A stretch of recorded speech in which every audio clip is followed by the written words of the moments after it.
Hello, Voices of Wrestling listener. Dave Ryan here. Have you ever wondered to yourself how many hidden gems are hidden away inside the last years of World Championship Wrestling? Have you ever asked yourself how many tenuous gags can be made about the name Mike Enos? And have you ever thought about what it sounds like for two Irishmen to interpret a very chaotic company through its B show? The answers to all this and more are just a click away. Check out Days of Thunder every second Thursday on the Voices of Wrestling podcast network.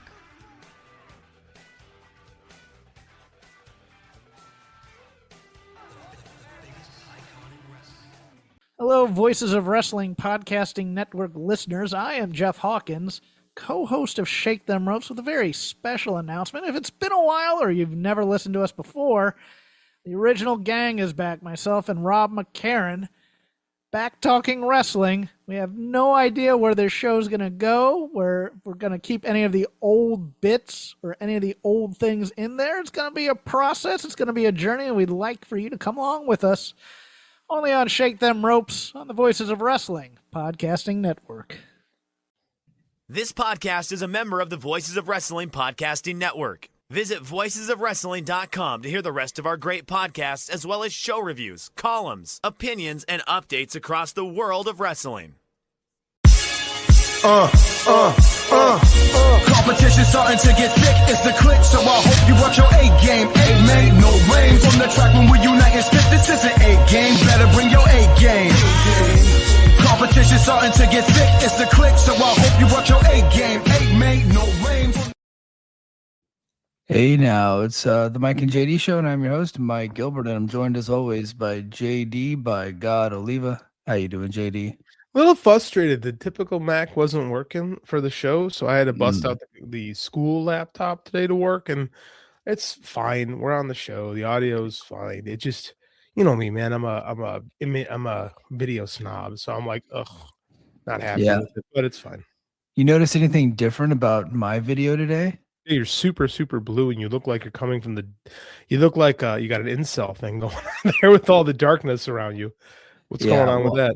Well, I decided to put the blue light back up, but if I have my white light too bright, then it offsets the blue light. So I'm like trying to figure that out, and I don't know what I'm doing. So I just keep messing with it, and so now I just look like I have like an illness. Yeah, I'm the same deal, man. If I make my run light any brighter, it washes everything out completely. So you gotta diffuse it. Now I got a harsh shadow over here. Now it's what. See, I'm saying this is the stuff that bothers me. So yeah, the show is the show. I really should learn what I'm doing, especially considering I just bought a new $300 microphone. So, you did get a new microphone? Yeah, I got the top of the line, the same mic that Rogan and all the top podcasters use. I got that mic because my the one that you have, that's the one that I've been using since we started. Garrett got us. Garrett. I think about Garrett got me this microphone. Did you get yours on your own or? Well, I paid for mine, but Garrett told me to get it. Essentially, he was like, "This is the one that everybody should be using." I was like, "Okay," so I went and got that. I'm 90% sure Garrett actually bought mine for me. So. Yeah. Well, I had been like begging Garrett to let me be on the air for a long time, so he was like, "All right, but here you need to have this microphone," because I had a Blue Yeti mic. And that's like a conference room microphone. Yeah, I had a Blue Yeti too when I started out. It truly is an ass microphone, especially we've gone a long way with those now. And that's not. Yeah. If you want to do a podcast, you can't be on a Blue Yeti. No, so I got that mic, the Audio Technica, and I've had it this whole time. And then I'm on the air this past weekend with Joe. Joe filled in for you because you were at the Bears game, and like while I'm on the air, everything just starts skipping and we can't figure out why. And it turns out it was the microphone. The microphone just crapped out. And so like next day I went ahead and I was like, screw it. I'm just going to get the microphone that I've been wanting to get forever. So I went ahead and like invested in it. So we finally upgraded the mic, dude. It's been since how long have we been doing the show? Since 2021? 2021 is when we started doing this thing. So we're not quite at 5 years yet, but it was like whenever Kenny first showed up in TNA is when we started. So I want to say it was like summerish. Well, he showed up in like November, but he showed up in November of 2020, but we didn't start till 2021. So it was like a few months after Kenny had showed up. But that's the reason why we started. It is. I think we did an initial podcast when Kenny first showed up, and I think our show, the Brace for Impact show, started maybe a month or so afterwards. So maybe we are going on our 6-year anniversary or 5-year anniversary. I think we're like 5 years strong. It was funny.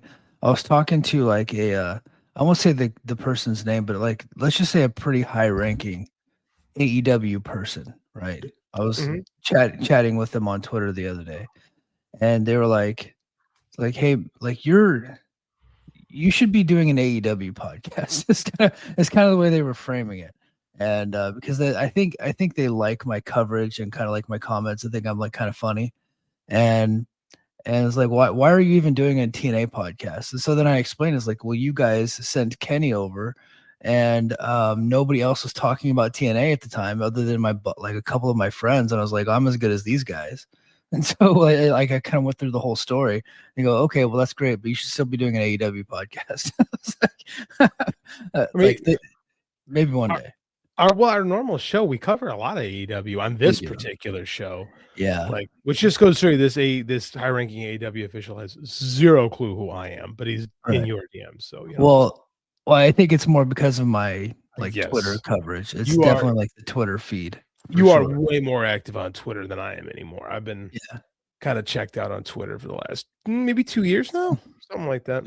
Somebody the other day had a really like pretty accurate description of me, but the way they were going about it was completely wrong. Like they're calling me this for the wrong reasons. So we'll you know what? Let's get into our top story, and then I'll get into what somebody called me on Twitter that was very accurate. Before we go, I actually went semi-viral yesterday. You did? Really? Rosenberg.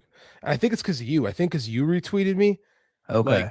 Like, I don't, I never look, and I had like 30 retweets, and I've got like a ton of shit, and I'm like, wow. And I didn't read any of the responses because I'm a veteran of Twitter and I know better than to do that. Yeah. But I saw that I made fun of Rosenberg, and thanks to my good friend Mike here, I'm back. I guess I have to pay attention to my Twitter again. He was he's coming after Trump and coming after ICE, which appropriate, I would say. Appropriately, yeah. At the same time, bootlicking one of Trump's officials, Triple H. Yeah, that's what I call it. Triple H is literally in the Trump administration. Literally. And I said to him, I said, kiss Paul Levesque with that mouth, you fucking hypocrite. Yeah. And people were, I think most people were on board with it. Again, I didn't read the comments. So, but again, thank you to you for giving me a retweet, as I appreciate, and then causing trouble. I kind of like set off Twitter bombs. I'll like piss people off and then kind of walk away, as I learned that from you. It's a skill that I've picked up and adopted.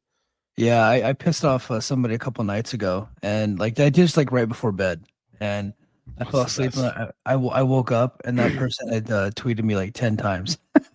I was like, oh my gosh. Oh, your good buddy. Your good buddy. Speaking of our first topic, your good buddy went crazy on Twitter this past week too. Your boy Lo Piccolo. Yeah, Lo Piccolo. So he was the guy that tweeted me 10 times, like while I was asleep. So, I knew it. That's why I said it. So he tweeted me like 10 times while I was asleep, and then like I had a pretty snappy comeback, which I tend to be pretty good at those. He said something to me, and like I had a pretty good comeback, and he was like, "That actually was pretty good." and then he ends up following me, and then he DM'd me, and we had a really nice conversation. And I can't not be like a master sergeant, you know what I mean? I can't not be like a first sergeant in the military. When someone's going through some shit, even if it's their own doing, I don't have it in me to not like build them up a little bit and give them some words of encouragement. Like I kind of took shots at him on Twitter because like we just don't know each other. Yeah. And he's like kind of a celebrity at this point. He's CM Punk's agent. He's the agent for like he still is. I thought CM Punk fired him. That's how that whole thing. No. Okay, he was a part of Paradigm Management, that agency. So like you got Endeavor, CAA, Paradigm is just one of those companies. He's been with them for close to 20 years now, and according to him, he left. Right? According to Nick, he left. Okay. I don't have any evidence to dispute that. Right. That's what it's out in the periodicals. I think Deadline covered it. You can say whatever you want about how they got that information and the fact that Nick has been sharing it everywhere. So, but according to him, he left. Now, is it possible that paradigm was ready for him to go. It's possible, right? I think it's more even probable that that's the case. But again, I don't have any evidence to state that. I don't have any sources to back that up. So the story that's in public, the only one that we can really go with is that he left. Okay. He backed up his claims with a bunch of unverified, out of context text messages from unknown people, which prove that he had conversations on his phone with unknown people. Yeah. So, but he's still in the business, and I don't know that he's lost all his clients. I don't know anything like that. Like, we didn't even talk about that. It was more like just sharing pleasantries and texting back and forth, and me just kind of like keep your head up, like stuff like that. And then he'd be like, "Look, dude, I'm gonna be just fine. I'm gonna be okay. You don't have anything to worry about." And I was like, "Okay, good, man. I'm happy that that's the case. Stuff like that, right?" Mm-hmm. We did talk about some other stuff, like kind of like outside of it, but about what he's going through, that's kind of where we kept it.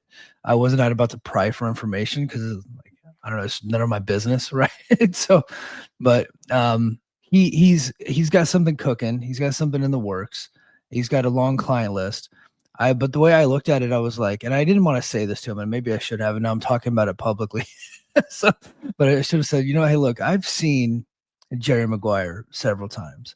Like, he only kept one client, and it was Cuba Gooding Jr., played for the Arizona Cardinals, right? Or Phoenix Cardinals back in the day. So I just want to be like, okay, which of all of them, like, who's your Bob Sugar that's going to take all your clients, and like, who's the one that you got to keep the most? And maybe as like we start talking a little bit more, maybe I can like ask him that. So yeah, and this is where I'm like kind of like I don't really, because it did reek of like a Jerry Maguire, because he has like these public outbursts that are the least professional thing I've ever seen. Like, I've never seen an agent who will go out of his way to make sure that his clients cannot work for another company. Like, it's just so, his behavior is so bizarre. I don't know where it comes from. It's just so bizarre. Yeah. Weird. If I were to ask him a question about that, I'd be like, do you think it's wise to go out of your way to antagonize a potential employer for your clients? Right. Because I've never seen Drew Rosenhaus like go out and start trashing all these other teams, because they need to work with those. He needs to work with those general managers, right, to get the best contracts possible. And he could end up getting himself blackballed by certain teams. Like, hey, look, I want you to come to our team, but I'm not talking to your man or your agent. I'm just not doing that. You know what I mean? Like that could end up happening to him. Like, I know Barry Bloom used to piss a lot of people off, but he had enough powerful clients where it didn't really matter. Like, and I guess if he still does have Punk, and let's just say something happened with Punk at WWE, I'm pretty sure Tony Khan would go all above and beyond to try to mend those fences. For sure. But I think that might be it. Yeah. Like, I don't know, man. He's not Drew Rosenhaus. So it's just like, I don't know if you're powerful enough to pull this kind of stuff off. He's a legit guy. I know. I know. Is he Ari Emanuel? No, but no. He's still like a legit guy. So I don't know.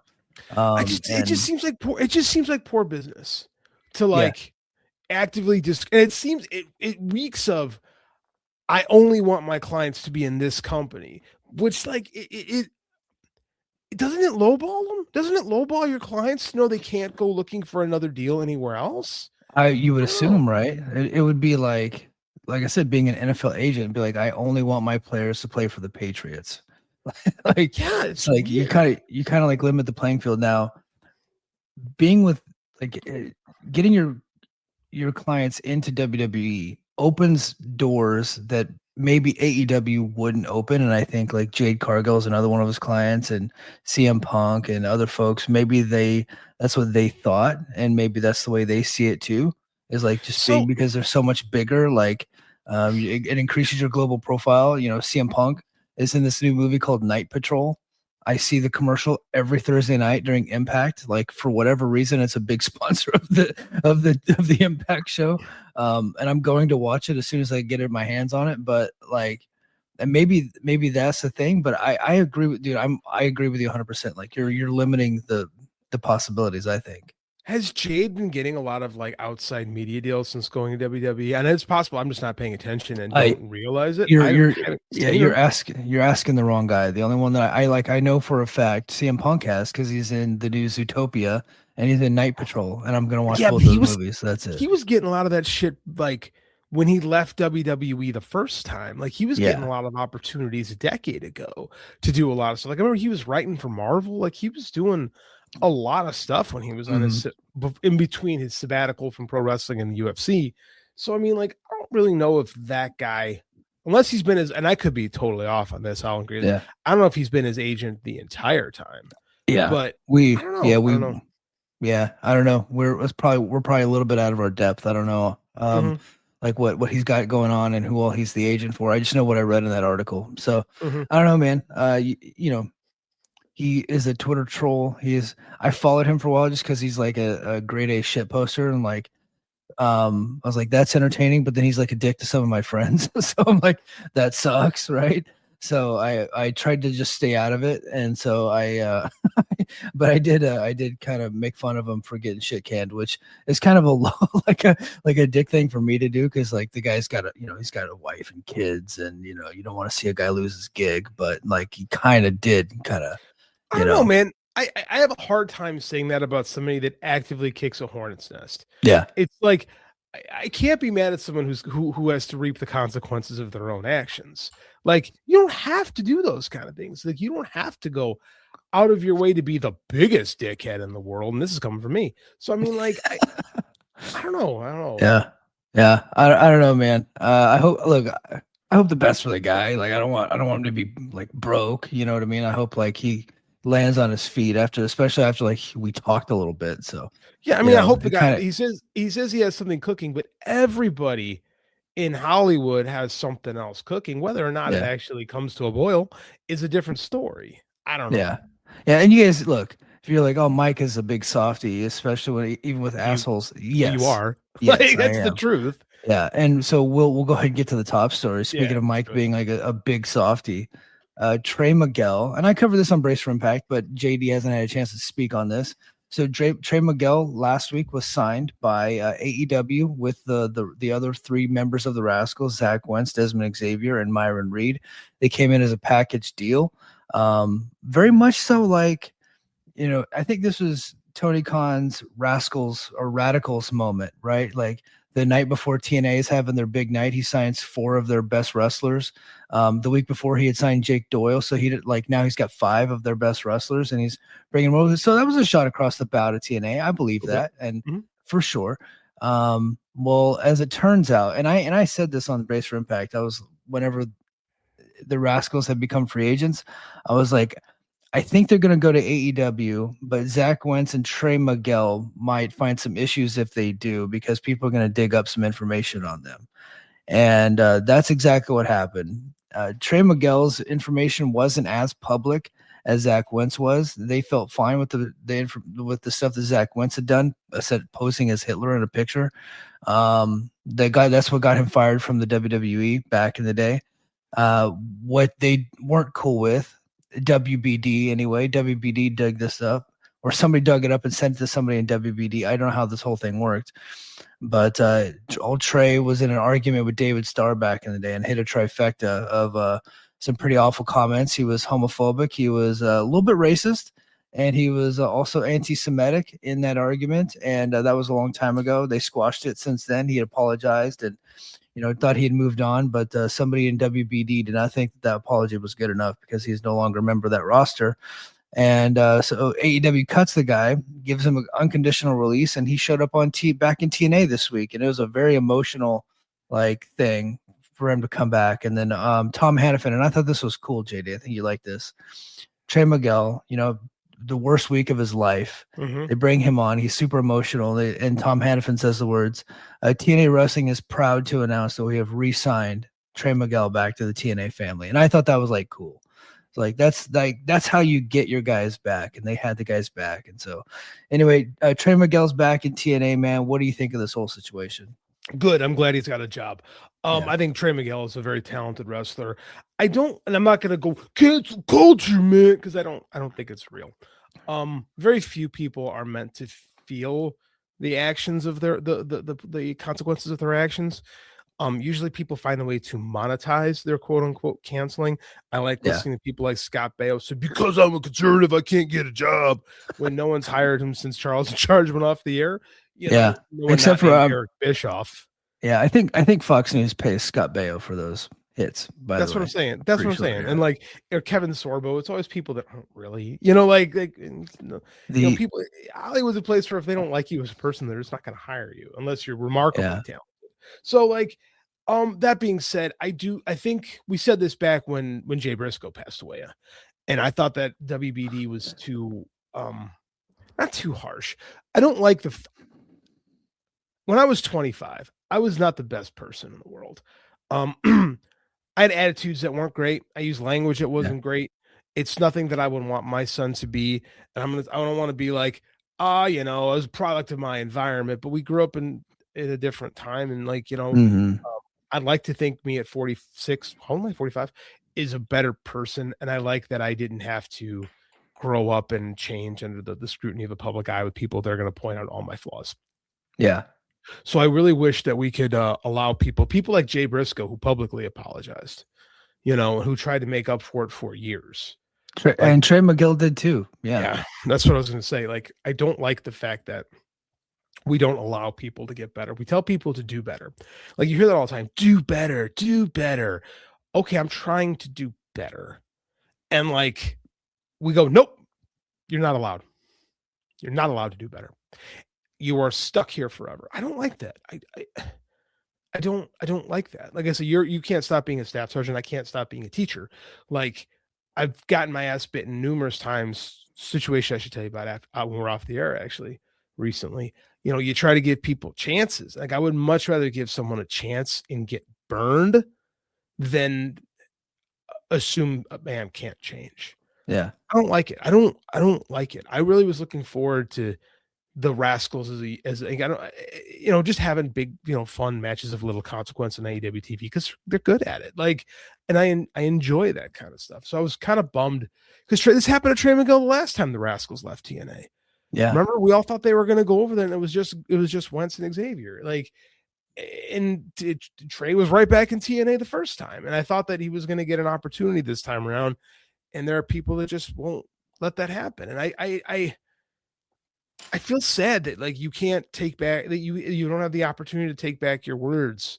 I mean, words suck. I understand that. I put a lot of value in words myself, but I just hate the fact that we can't let people say I'm sorry and mean it and try to do better. And it's a guy who seems like he's tried to do better. I don't know. It bugs me.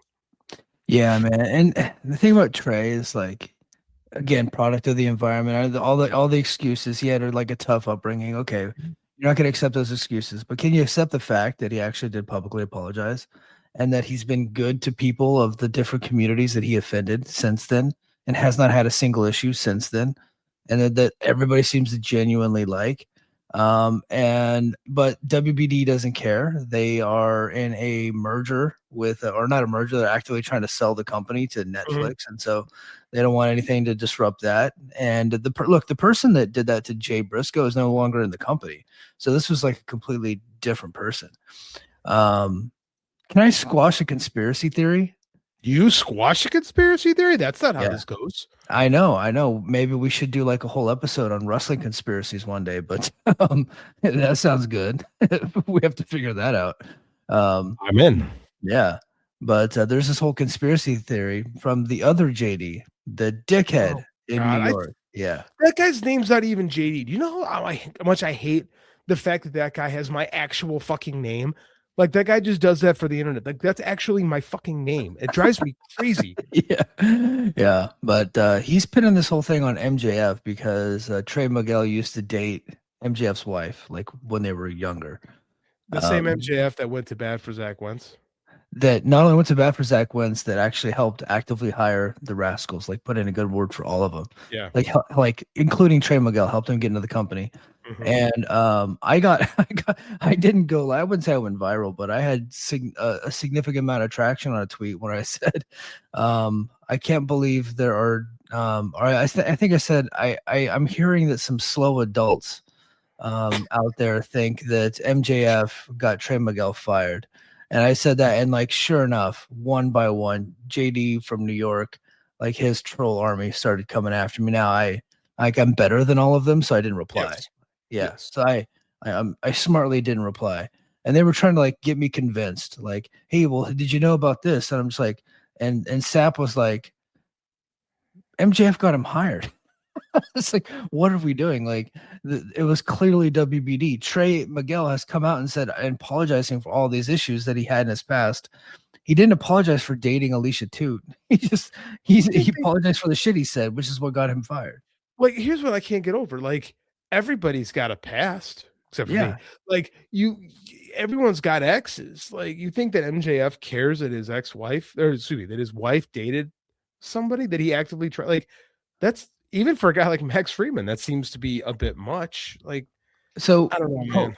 Pro wrestling is very like incestual. Essentially, I don't mean that like the way that people would think that. I mean, they all date each other.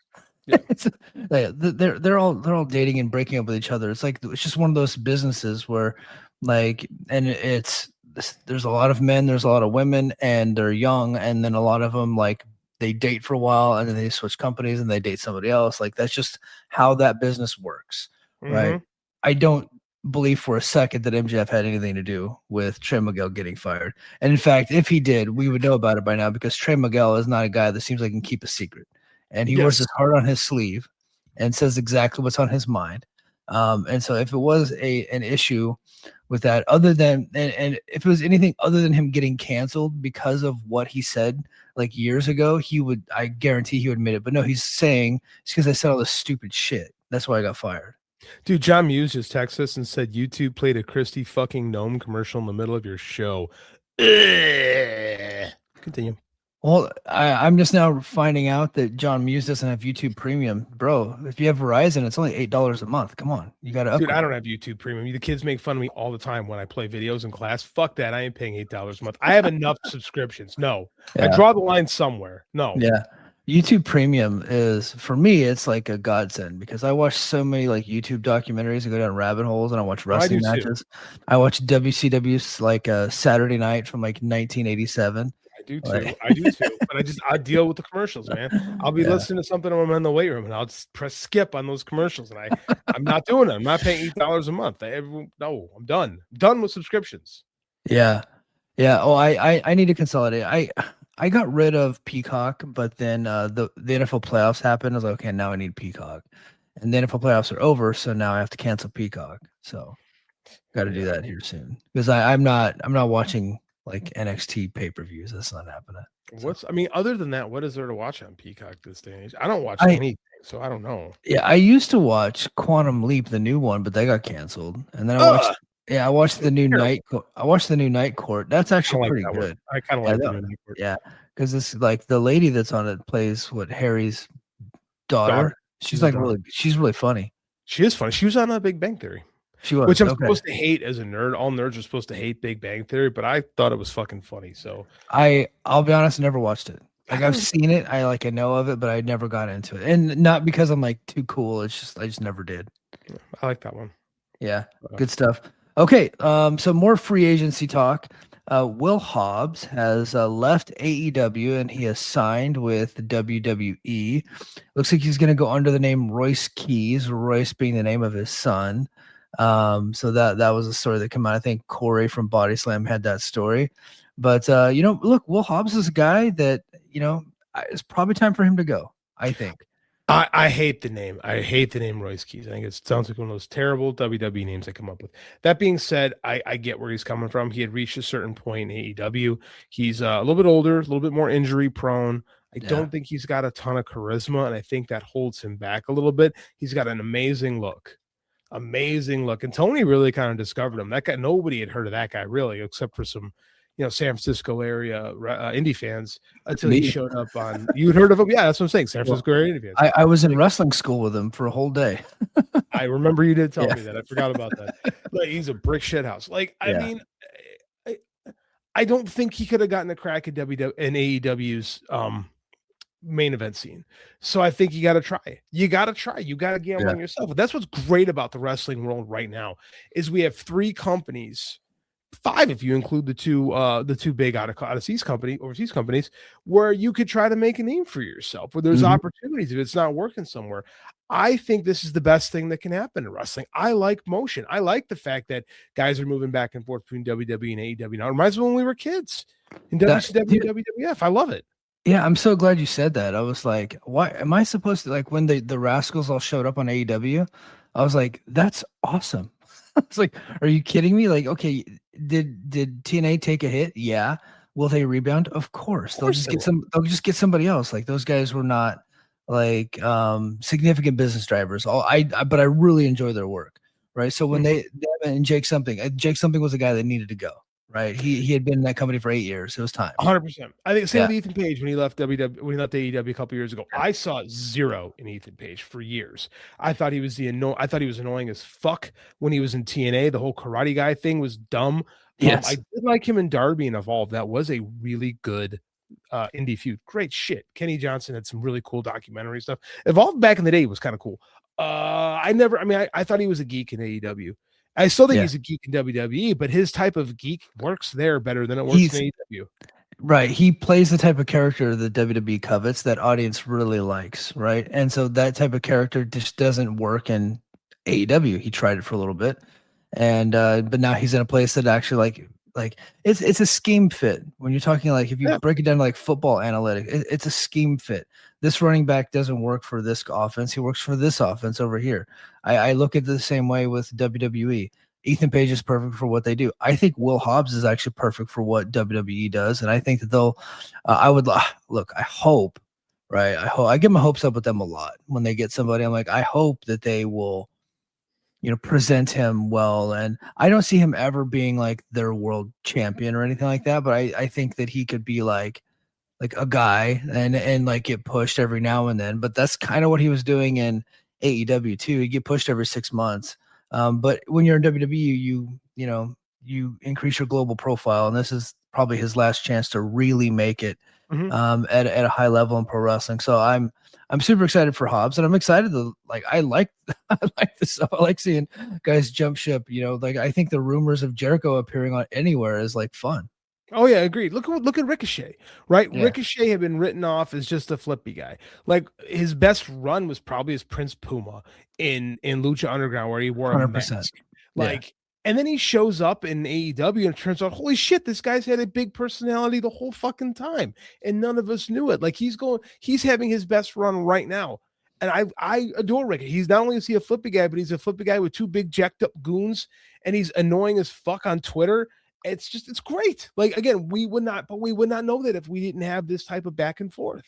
Like, I think we need more of it. I would like to see some more guys make their way to TNA too now. Like, now that people are leaving, it's opening up some doors. Like, I think this is great for wrestling. Truly do. Yeah. Speaking of possibly going to TNA, Tommaso Ciampa announced that he's leaving the WWE. He's getting close to 40, got a bad neck. Was in NXT forever, probably one of the most enduring stars. He's been on the main roster the last couple of years. Did not seem to work out for him on the main roster. Although I think him and Gargano they had some big matches, but I just don't think that they ever. Yeah, their ship had sailed essentially as a tag team by the time they got to the main roster. It looks like he is interested in New Japan, but I just see him as like a guy that would like go in and be like Mike Santana's like feud. Like, I just think that he would be a good guy for Santana to feud with, but I don't know. What do you see from Ciampa? The fact that he's interested in New Japan is interesting right now because they need some new gaijin. They do. I think they need an influx of gaijin. I think that New Japan has to come to terms with the fact that they failed on this crop, like their young boy crop. Yeah. The Ren Naritas of the world. None of them have panned out, and they need to find new people. And I think having a guy like Tommaso Ciampa, who I think still can have a good match, I think he could still go over and have that New Japan style of match. And they need people. They're kind of where they were in the pre-Tanahashi days, right? Yeah. That's kind of the vibe I'm getting off New Japan right now again. I mean, they got a lot of people that are leaving, but a lot of the Japanese talent are kind of played out right now. So it's like, okay, Naito's gone. Okay, Bushi's gone. All right, Hiromu's. Oh, okay, fine. Like, find me this great. You got this great dojo system. Move him up. Maybe go make an offer to Kento Miyahara. Like, do something cool. Change it up a little bit. But get the problem with New Japan over the last years has been it's been very stagnant for a long, long time. I don't know if that's just Gato in his booking tendencies, but they need some new shit over there in New Japan. Do I think Ciampa could do stuff in TNA? I do. He cuts a very good promo. Yeah. I wonder if he just wants away from WWE in general, and being in TNA would be a little bit too tangential to WWE. Right. Because when you go to TNA, you're still essentially kind of like the same thing. Like, it's like you're like their cousin. Like you're still in the family. Here's a question from AWN 415. It says, do people not want to go to TNA because of their affiliation with WWE? What's the stigma? People don't want to go to TNA because TNA doesn't pay very much money a lot of times. I think that's like that. Yeah. So, but people will go to TNA like because they like money. If TNA is willing to pay them, they will go. But you also got to remember that TNA has a small roster because of their budget is different than like and Dave. I don't know why Dave felt the need to correct this. That I said AEW. I know he's like, well, actually. I was like, hold on, Dave, relax. Dave is king. Well, actually, yeah. But I said that AEW, like TNA is competing with AEW, and AEW doesn't have like a salary cap, and they don't have like a cap on the roster size. They can kind of go as big as they want, essentially.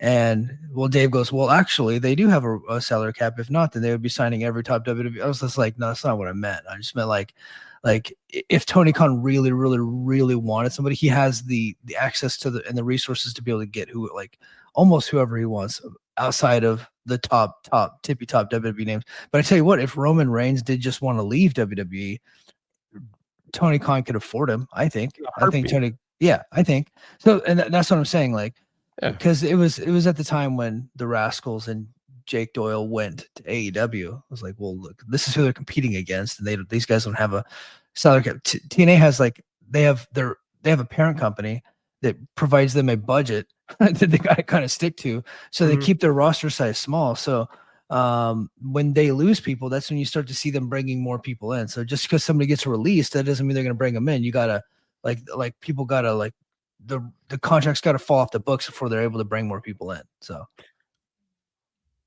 Hold on. No. Dave's great. Dave is the man. Dave's awesome. This is not an anti-Dave Meltzer show, but we will say the man, like on Twitter, he is also a troll. Like Dave Meltzer is one of the most important voices in wrestling history. And if you have a problem with that, you're sucking off Bruce Pritchard too much and you're a fucking idiot. So that being said, TNA is very much like Memphis, right? In the 80s and 90s. Like they have their core guys. You're always going to have Jerry Lawler. You're always going to have Bill Dundee. Right, that's your core, and then you have the guys underneath them. You'll have their kids, and you'll have the people that are hardcore to Memphis. Then you got the talent coming in and out the door. Right, that was the lifeblood of that company for years. And TNA is very, very much of that same mindset.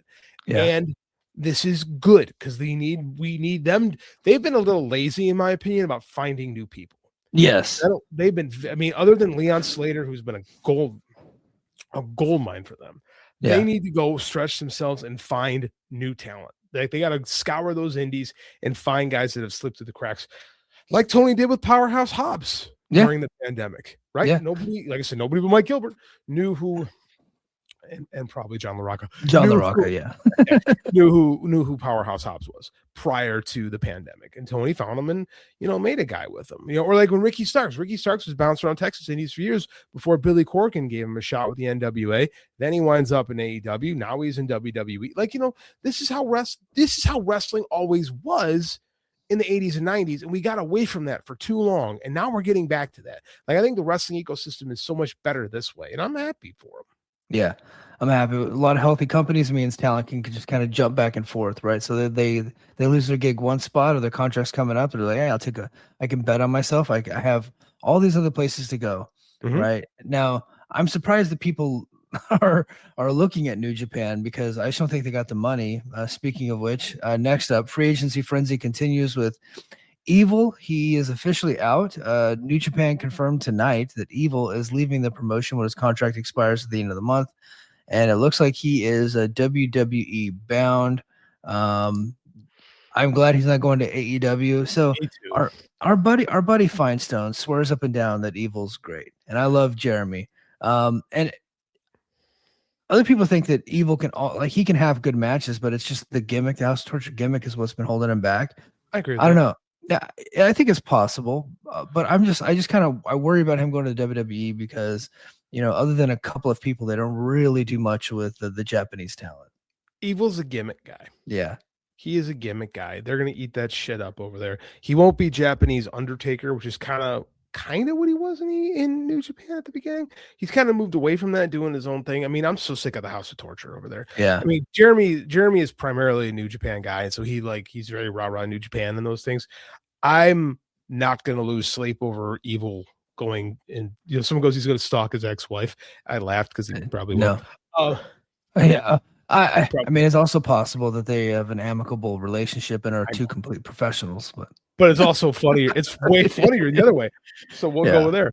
I think Evil's better than he gets credit for. He's been filling a role there. And Gato, dude, speaking of Memphis, Gato loves his Memphis. And it's very obvious when you watch House of Torture shit. So I think New Japan has been in a creative rut for years.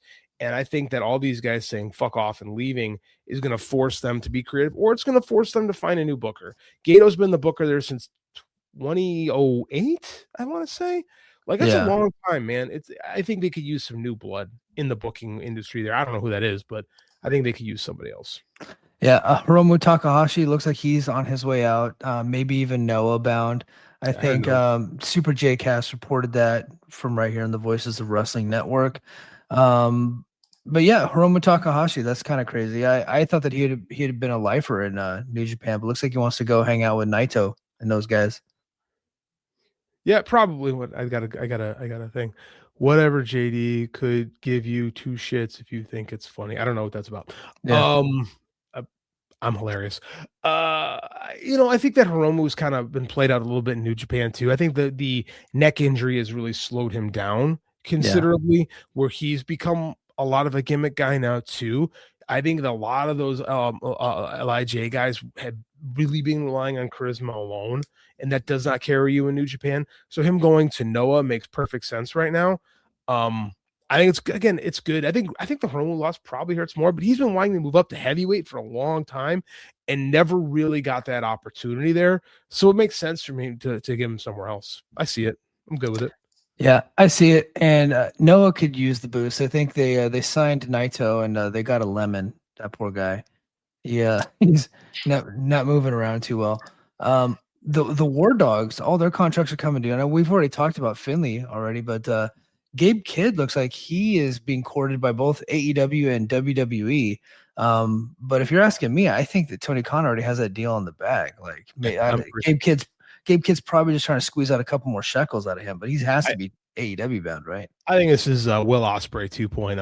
Yeah. Remember a couple years ago, I remember we had buddies who were like, Will's going to WWE, man. Will's going to WWE. And he was like, I was always going to AEW. I think freaking Gabe Kidd was wearing a Death Rider's knee pad for the last year. Like, he was like an unofficial Death Rider. And it seems like Gabe is he works his ass off. I think he's going to be a massive loss for New Japan. I really do. Gabe Kidd is a great worker. He's got a shit ton of charisma. He's probably the best Gaijin talent they've produced in a long, long time. So whoever winds up with him, I think he fits much, much better in the AEW system than he does in the WWE system. Same. Because he's got a little bit of that Eddie Kingston vibe where, when Gabe gets on the mic, it's raw, it's him, and his work rate is super, super high. And I would rather both companies are so full right now that I think, as a fan of wrestling, I would love to see him be the top gaijin, like fill that AJ Styles, Kenny Omega, Will Ospreay role of being and Jay White being the top gaijin over there. He never quite got that spot. I would love to see him, but if the money ain't there, the money ain't there. This is a fucking business. Dude's got to make money. Yeah, I think a lot of fans forget that sometimes because they want to see their favorites where they want to see them. But these guys got bills to pay, and you only get so many bumps in a ring before your career is done. Yeah, for sure. I think he works best in AEW. Lastly, we don't even need to comment too much because it's been out for a couple weeks, but she just talked about it today. But Killer Kelly left TNA, so there you go. Surprise. Yeah. I think it's a bigger Yes. loss for them. I don't know. I've not been watching later, but I was recently. But I was always a fan of Killer Kelly's stuff, and in TNA, I thought she was a good fit there. Do you think she goes to either of the other companies? Because I don't know that that's the thing. No, I don't see it. I think, like I think Court Bauer would like her, to be honest with you, and I think Billy Corgan would have an affinity for her. I can see I it. don't like, and I'm not trying to be any like disparaging towards Killer Kelly, but No, I think she kind of plateaued as far as I like what agree. she's capable of in the ring, after a while, and maybe even regressed at times. And TNA, they brought her back after her maternity leave, so she kind of missed a year. They brought her back. They immediately pushed her to a world title shot, and then she's just been losing matches ever since, and she's been mostly relegated to Explosion. So I think everybody kind of saw this coming for like the last 6 months. So, and TNA has like a different strategy. They're kind of going in a different direction. So, Killer Kelly's just not part of that. But she did say that they offered her a deal, but I don't know. It's probably one of those nice guy deals, and I can see her wanting to do something different. The company has changed so much over the last couple of years. I don't know where someone like her kind of fits in right now. So maybe she would be better off in like an MLW or an NW or something like that.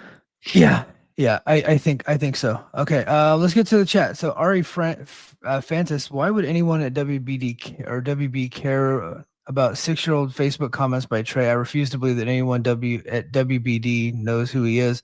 Here's the thing. I don't think they knew who Jay Briscoe was either. I think somebody just smartens them up, right? And they did they care about Jay Briscoe? Of course not. They didn't know who that was, but somebody just sent them the information, and then they took action on it. It only has to offend one person in a high position in order for that to happen. I assure you that Trey Miguel did not get fired by MJF. Believe whatever you want, but that did not happen.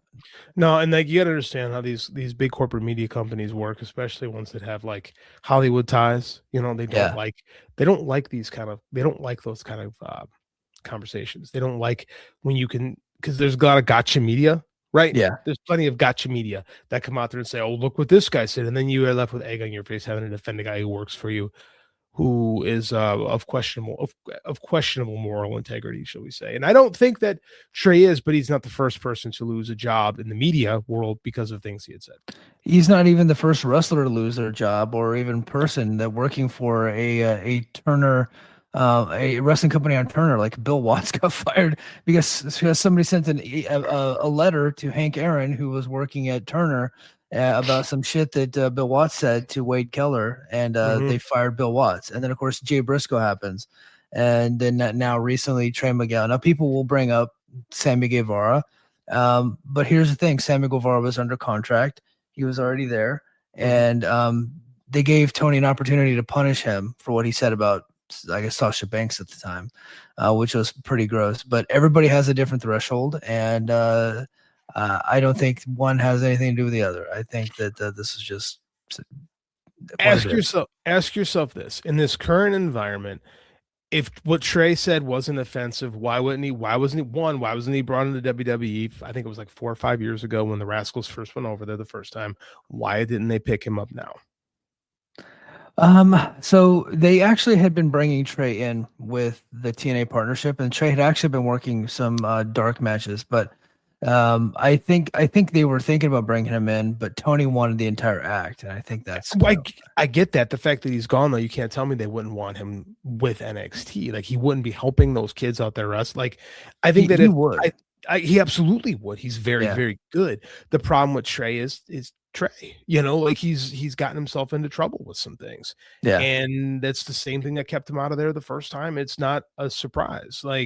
And that's unfortunate for the guy. I mean, you got to understand that these companies own a lot of smaller companies, especially when this environment is going on, where they're going to have WBD and Netflix are going to have a shit ton of eyes on them because certain people don't want that merger going through. Yep. So they have to keep the company on the up and up right now. It would not surprise me if you saw less blood in AEW. Certainly not none, but it would not surprise me if things were less violent in AEW than they had been for the next 6 to 10 months.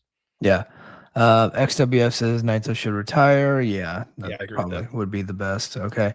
Gabe would have trouble keeping his promos clean. No, I don't think so. He's a smart guy. Yeah, it's the ECW thing, man. Those Yeah. ECW guys, Shane Douglas, were going to be like, "Fuck Dick Flair," and then he went to WCW and he was fine with cutting promos. Yeah. Like these guys are professionals. Yep. Let's see. I know that people think that Finlay is going to the WWE, but considering how badly they booked his father and his brothers in Chase University, that would be a massive step down. His father still works there. He works there. He's had a job there since 2000. You think his dad? You think his dad cares like how he was booked? His dad's old school, man. He's like, Yeah, pay me, yeah, pay me a lot of exactly. money, and I'll do whatever you want. And that's that mentality. I'll be honest with you. The only thing that would surprise me about this is that David Finlay hadn't signed sooner. Yeah. Yeah, well, I think that he just really liked New Japan and thought Yeah, that maybe I agree. he'd be the top guy in there. And he just isn't Kenny Omega. He isn't AJ Styles. You know, he isn't those guys. He's a No. talented guy, I Very think, but he's not a top guy. No, Not everybody is. No, and that's okay. Not everybody has to be a top guy. And I know we want to see our favorites booked in companies where they can be top guys, but for some of these guys, making more money is more important. Like you and I are both family men in our 40s. I want to make as much money as humanly possible right now. Yeah. Yeah, for sure. All right. Okay, Lil Shorty. I like you, Lil Shorty. And I'm not going to be mean because I do like you. But you said, I honestly feel it was MJF who might have told WBD about the Trey thing because Trey used to date his current girlfriend. Okay. No, that didn't happen. It was MJF helped Trey get into the company. So that didn't happen. All right. You guys can believe that if you want to, but you don't have any like evidence to back it up. But trust me, if MJF had anything to do with that, we'd find out, and we'd find out pretty quickly because nobody can keep a secret in the wrestling business for sure. Okay. Little Shorty else is okay. Then whatever it was, definitely should lie on TK. Why is TK lying? Like he wouldn't have signed the guy if he didn't think that they would have brought him in because it makes his company look bad. The fact they had to release a guy 24 hours after they signed him. Yeah. I mean, like, I know the conspiracies are so much more fun to believe. And I know it's more fun to believe the evil Jewish guy made sure this kid couldn't get a job because that's what we're saying, basically. That's what we're saying. We're steering into like some god-awful racial stereotypes based on the fact that he used to date his girlfriend and consider the source of who this is coming from. Right? Yeah. That from a racist, vile piece of shit. Yeah. Like that's what JD from NY is. Did you see? You know what? One of his points that he made was Right, like he said, well, it's very clear that it was MJF because if WBD wouldn't bring him on, neither would AMC. And so where I got in, I was like, JD, AMC and WBD are two different companies. They have two different command structures. James Dolan probably doesn't care. And I doubt David Zaslav has anything to do with this. He is not paying attention to what's going on in AEW. I highly doubt it. But it was somebody like in that like command structure that got wind of it and put the kibosh on the whole thing. So and it was the fact Trey went on an epic meltdown in that. He did. And it's to David Starr, who's an utter piece of shit. So it's one of those, God damn it, we lost him for this guy. Yeah, this guy of all people, David fucking Starr. So I mean, like, no, I know it's fun to blame. I know it's fun to blame the evil Max. Max is ruining everything as always. But like, no, man. Even if like I said, the real truth is if Trey had felt that Max fucked him over, you don't think Trey Miguel would be the first one out there saying it? Oh, dude, he'd be screaming it from the rooftops for sure. Come on, man. And you know what we would be doing on this show? We'd be back to calling him Bogo Max again. Because again, we're not unharsh. We called him Bogo Max. Remember, I made that Maximania graphic that we put on the show. Yeah, I was really proud of that. Yes, we would be burying MJF if this was the legit truth, but it's not. It's not. MJF actually helped these guys get in. Zach Wentz dressed like Hitler, and Max was the first one to go, "This is my friend. This is yes." Like Zach Wentz literally dressed like Hitler on like when he was a teenager, right? Right. And he apologized for it. And his psycho ex-wife is trying to ruin his life. It just. This whole thing fucking sucks. And I hate it because I wanted to watch Trey on AEW having stupid flippy matches that I could complain about later because he's really good at it. God damn it. He is really good at it. And I feel bad for him, but I'm glad that I get to watch him on Thursday night still because I think that TNA always booked him really well, I thought. They did. And quite honestly, he's probably more valuable to TNA than he would have been to AEW as Trey Miguel.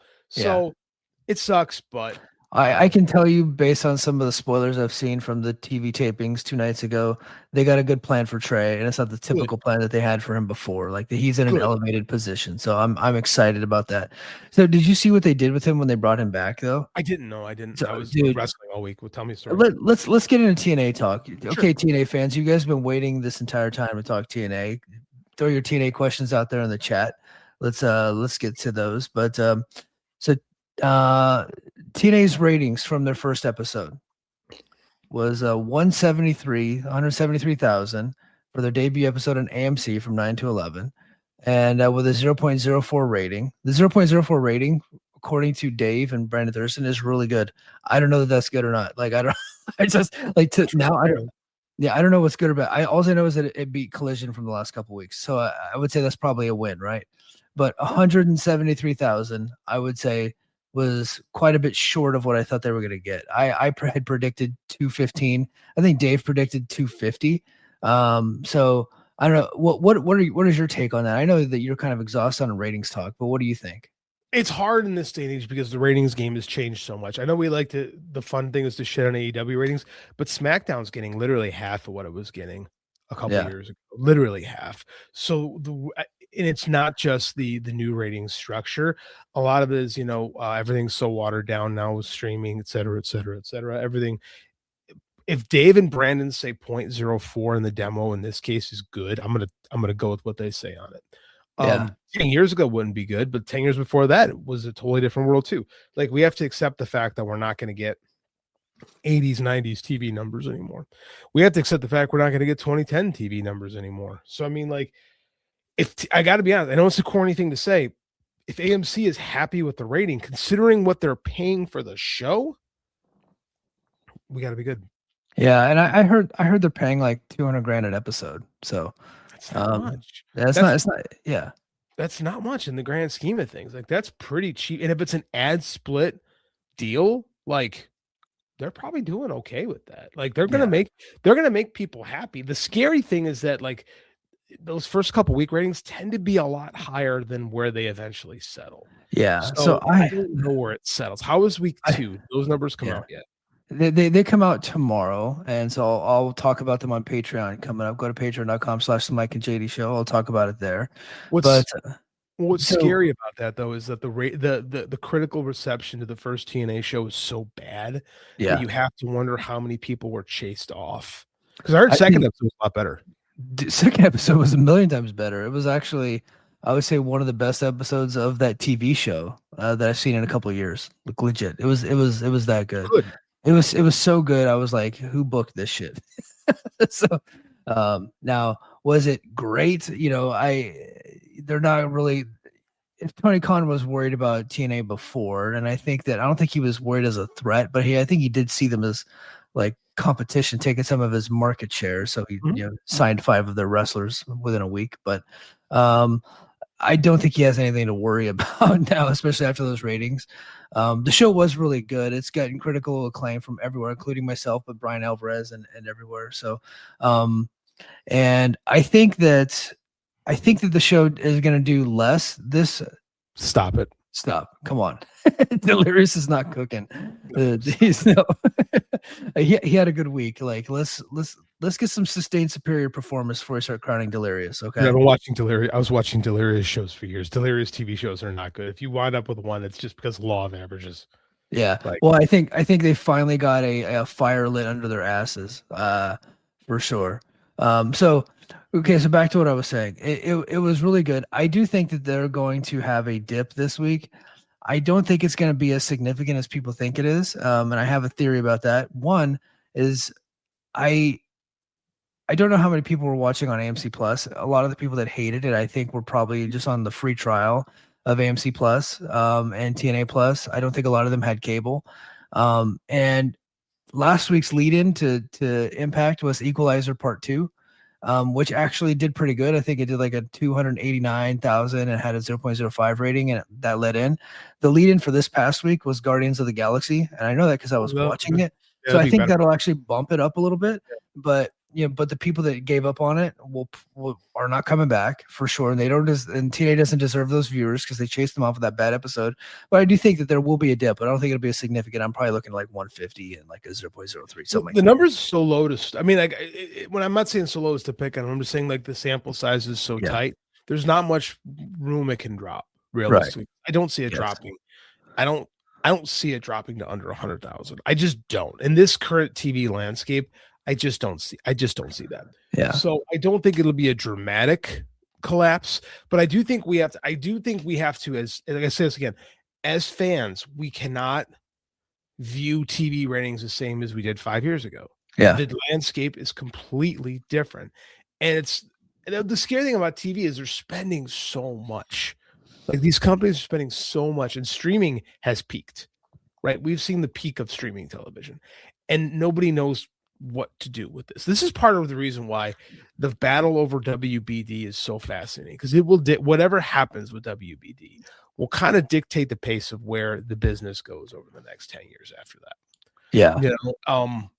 They really, I mean, like I heard someone call it Fight for the Soul of Hollywood, and I kind of chuckled at first, and then I kind of thought about it, and I'm like, you know what? They're kind of right, because I hate to use the term paradigm shift because it's such a cliche, but we are in kind of like one of those watershed moments where things really start to change again. And I don't know what happens from here on out, because we really are kind of scrolling into like new worlds of how TV is being consumed. And like a lot of people aren't even consuming TV at all anymore.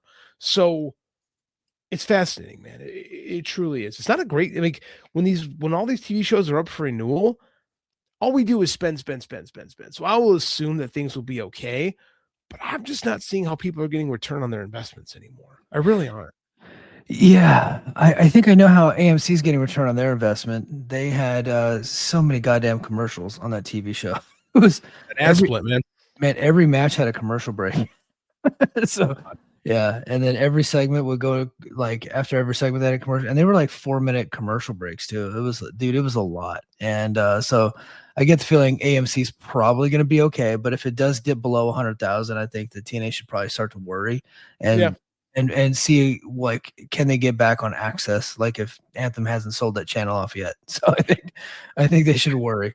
It's going to be interesting because I know people will I always do that, has such a weird thing like, well, WWE shows never get canceled. Like, that's not true. SmackDown was canceled on Fox and they moved it. And none of us watch Superstars or Challenge anymore. So like WWE shows have been canceled over the years. Raw has been locked in. Like they've had that spot locked up since 1985. So like that, but that's the exception that makes the rule. Like everything else kind of shifts around in the TV landscape world. So if TNA were to be canceled on AMC, TNA's herpes, man. It don't go nowhere. They'll just wind up somewhere else. They'll just go to YouTube for a little while, and then they'll sell the company to somebody else, and then someone will have a wild hair up their ass and try to figure it out again. That's just kind of how it happens. But I think they'd be in trouble. So Trey Miguel on the show this week, and then we're gonna wrap this up because it's already been at an hour. So Trey Miguel on the show this week, he was in the Feast or Fired match. Where they get you got to climb the pole and get the briefcase, and like you either get a title match or you get the fired briefcase. Legitimately fired? Yes, that's TNA wonder of psychosis that they do. Yeah, they legitimately fire people. And the first thing people were saying, like, oh my God, if Trey gets the fired briefcase, that's gonna be the greatest thing that's ever happened in pro wrestling. Like even Matt Hardy said, like TNA has the opportunity to do the funniest thing ever. And then Trey Miguel's like, he goes, I'm gonna be so pissed if I cry and get this damn fired briefcase. But I know which briefcase he got, and it's not the fired one. He's gonna be fine. So was it taped? Was that show taped? You know who got? Did I miss it? I don't know. I'm way behind on spoilers aren't out. So the only thing that I know who's got the world title briefcase. That's out. I know what briefcase Trey Miguel has. I don't know who has the X Division, or I don't know who has the fired. All I know is that Eric Young and Steve Macklin are the last two. Oh man, I know one veteran who's going to be really fucking pissed. I'll just leave it at that. Yeah. Well, so I've been speculating for months that Macklin is out the door. But I do know that Eric Young is not even under a contract, and like you could fire him and he can come back in 3 months. So that wouldn't be a big deal. That's what he does. Yeah. Yeah. Yeah, but I could absolutely see. I'm predicting that it's Eric Young, but I can absolutely see it being Steve Macklin. So they did the match on Thursday night, like live, and then the case reveal. They're doing it backstage that way because they taped another episode after on Thursday, and then on Friday they taped the entire. They did like 2 or 3 episodes on Friday, but the backstage thing they're keeping under wraps, so we don't know. That's a nice hook. That's smart. Yeah. That's really smart. And neither Steve Macklin nor Eric Young wrestled on Friday night, so they made sure to every once in a while you absolutely have to hand it to TNA. Yeah, I mean that's actually pretty it's a pretty good reason to tune in, especially if you care about any of those performers. I like that. Yeah. I'm really looking forward to it. Let's see. What Nicholas Riley? What did I let slip? Another spoiler. I said there was just Macklin and Eric Young, and I don't know that like which case they got. So I don't know. Maybe the spoiler is they didn't wrestle. You said who got the cruiser, almost the X Division. No, I mean, okay, yeah. So I did spoil that Trey Miguel did not get the X Division one. So all right, yeah, okay, I did fuck that up. My bad, guys. All right, lastly, big signing by TNA over the weekend. It was revealed. Man, you're gonna be super impressed by what they just did. TNA signed as an agent / producer Candice Michelle. I mean, she's just been a hot commodity on the producer scene. Like WWE wanted her, AEW wanted her, but no, TNA was able to land Candice Michelle from the GoDaddy commercials as a backstage producer. So congratulations to TNA for landing the hottest free agent in pro wrestling. I don't even know how to react to that. Like, I have not heard the name Candice Michelle involved in wrestling in a long fucking time, and she was terrible. Like, she's gonna be an agent. That's even more bizarre than when Tony signed Madison Rayne. I was like, Madison Rayne as a wrestling coach? You really want to do that? All right. Like, so I was in the Discord, and you know how sometimes like I just like intentionally try to get under people's skin. Oh yeah, me too. I get it. So somebody went in there and like, look, if you're looking up cage match ratings to determine whether or not somebody could be a producer, like you've lost the plot. So they went out of their way to look up cage match ratings for Candice Michelle, right? Who had bra and panties matches. So it's like, of course, right? But that's what's weird. The cage match ratings thing is irrelevant. It's fucking yeah. But she's not a good professional wrestler. How is she gonna, like? Yeah. Well, so what, JD? So the weird. argument. Okay, let's see if you can please see if you can fight my argument though. My argument is, Kyle Shanahan never played a down in the NFL, right? Sean McVay never played in the NFL. Ben Johnson never played in the NFL. All great coaches, right? There's only been a couple of Hall of Fame players that have ever been Hall of Fame coaches, right? Maybe she's a genius. Maybe she's just like this great coach and like studies wrestling, studies the moves, but she just couldn't physically do it herself, much like the great NFL coaches of our time. Maybe that's Candice Michelle. And I said this in another chat. Look, maybe Tommy Dreamer just really saw something in her, and like she's just I bet he did. two things, I bet. And it's like, you know what? She's like our Pat Patterson, but we call her something else but Patterson. Like, I don't want to say the actual word because I don't want to get in trouble, but maybe that's it, JD. Maybe we just don't know. Like, she's a genius. You could be 100% right, Mike. But what's more likely is that TNA just TNA'd. Yeah. And is this just a WWE thing? Like, is this just trying to of all the minds, like I know who's going crazy with Sarah Stock. Sarah Stock's losing her fucking. Is it Sarah Stock, right? That's losing her mind on Twitter. Yeah. Like, she's a better hire than Candice Michelle for like ring stuff. Like, right. Well, I don't think that she's helping anybody in the ring, by the way. Like, I don't.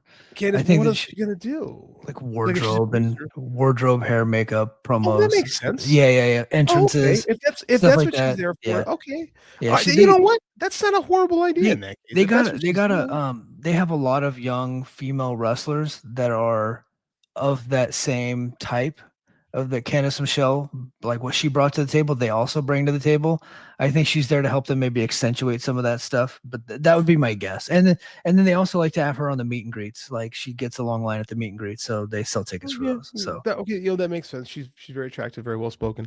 I don't like that that's for the knockout division. I mean, granted, it's called the knockout division. I don't like that it's going to be, if the knockouts division becomes more diva-ish, I think it takes away from like the legacy of what that is. They just signed Cora Jade. Yeah, but as I was going to say, at the same time, both AEW and WWE have kind of assumed the identity of what the knockouts division used to be. So maybe that's when Cora Jade fucking sucks. Yeah, she's terrible. But they're signing more folks like that. So we just got a texting. You guys, I won't reveal our source, but we got a texting. We guys are walking that tightrope. Yeah. Yeah, we're careful. We're pros. We didn't say nothing. I'm not shitting on them for doing it, but I mean, like, if she's gonna, it makes no sense to hire her to be a wrestling coach. It makes complete sense to hire her to be an image coach, or like an image consultant type of deal. That's completely logical. She was in Super Bowl commercials back in the day. Like she was like legitimate, like a famous person, something like that. The GoDaddy commercials. GoDaddy, that's what it was. Yeah. Like, dude, I would react the same way if someone told me, I don't know, Baron Corbin was going to be a producer or an AEW talent. We forgot about that. I forgot to bring that up. He wrestled at AEW on Wednesday. Yeah, he was backstage, and Billy Gunn said, let's do a dark match.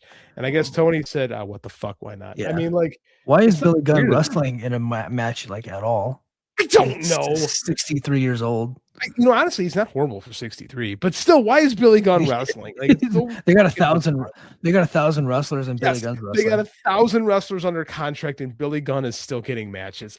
Absolutely insane. Hey, remember the one they posted on their Twitter? Remember one time Ronda Rousey had a match in Ring of Honor out of nowhere? She with the one it was Athena and Billy Starks. Yeah, but she was teaming with Marina Shafir. Yeah, well, because that Marina Shafir was like one of the original 4 horsewomen. Right. So yeah, that makes sense. I forgot about that. I forgot that was a thing that happened. So wrestling's a weird place. Yeah, but all right, guys, I think that's gonna do it for us this time on the Mike and JD Show. Head over to patreon.com/the Mike and JD Show. I'll be on. JD, are we gonna do like an overtime this week? Are we gonna do anything? We need to do an overtime this week. We need to figure out what the hell we're going to do this week, because we set an idea. Maybe we should do the conspiracy theories thing. It's like our favorite, because that you tossed that idea out, and I kind of like that. Like our favorite wrestling conspiracies. Yeah, we can do something like that. We can kick that around. That might be we have to do some research on that. But if there's like some talk off the top of my head, actually, we can talk about that. But I'm thinking if some news hits like early in the week, maybe we just get together and talk about it. I think that would be the case. The TNA ratings should probably come out tomorrow. I might hit to the Patreon for that too, because the last one that I did pretty well, I thought. So if it keeps up, I'll keep doing it. If people like them, I'll keep doing them. So, but guys, that's gonna do it for us this week on the Voices of Wrestling Radio Network. Thank you so much for being here, and until next time, mahalo. Competition starting to get thick, it's the click, so I hope you watch your A game. A made no rain from the track when we unite and spit. This isn't A game, better bring your A game. Competition starting to get thick, it's the click, so I hope you watch your A game. A made no rain from... Hello, do you like New Japan Pro Wrestling? Are you a Shin Nihon freak? If so, check out the Super J-Cast with Joel and Damon on the Voices of Wrestling Podcast Network. And even if you fucking hate New Japan Pro Wrestling, listen to the Super J-Cast anyway. Not just for our great show reviews, analysis, and pastrami sandwiches, but there's also usually some dick jokes somewhere in the obligatory opening 30 minutes of absolute nonsense we chat about every single week. That's the Super J-Cast for all the best talk about New Japan Pro Wrestling, crisps, and pornography. Hey everybody, my name is Jesse Collins, and I am the host of the Gentleman's Wrestling Podcast, a show right here on the Voices of Wrestling Podcasting Network. On the Gentleman's Wrestling Podcast, we take a deep look at individual issues and stories that are going on in the wrestling world. Each episode is about a different topic, and we take a thorough and educated look at things ranging from current booking trends to breakdowns on individual performers and angles to investigations into different fan cultures across the industry. In addition, we keep a close eye on the wrestling media, and as a professional journalist, I bring a unique perspective to how current issues in wrestling are being covered and discussed through the wrestling media. We have a revolving series of guests from across wrestling punditry joining us on each episode, and we hope that you make the choice to give us a listen on wherever you get your podcast from.